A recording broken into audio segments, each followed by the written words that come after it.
I'm a first-gen entrepreneur. I learned everything after quitting my job.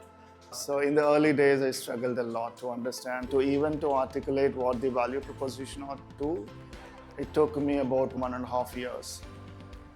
Before that, I was just saying it can do this, it can do that. So I was focusing on features, but then what's the value that the customers get out of the solution? I think I was not able to articulate properly. So yeah, so where were you guys all these years? Right? But yeah, great tool. I believe it definitely is helpful for all these startups. I would say especially the early stage startups, definitely a big plus using this tool to follow that discipline and also understand what are those nitty-gritties of getting into that. So, since I started the company in 2020, we've not followed this discipline of looking at the personas, arriving at their value props for each of them, and then sort of arriving at the sprints and actions.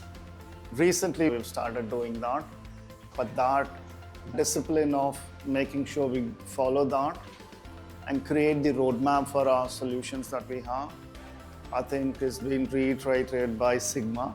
That's number one. And number two is it's so easy to get all these data done, in the sense all I entered was a persona, user persona called Jyoti. It's a 12-year-old deaf kid's name. And then it just said she's a deaf student. That's all I gave as input to the Sigma tool. But then it was able to create everything else, right? So based on the context, when I said she is from a village or urban area in Karnataka state in India, immediately the AI system understood that those schools may not have interpretations available for the school kids.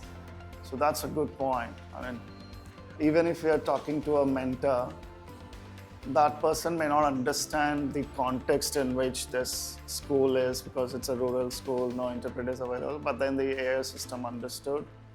And then relatively it gave me the sort of other inputs. So which obviously means whatever I might have missed when it comes to persona or value prop or any other proposition that we can bring in, we are going to uncover all of those. So yeah, it's a real time saver and effort saver. And it's a very good starting point for our team members to sort of brainstorm, evaluate, and do some experiments with them. So yeah, it's a good tool.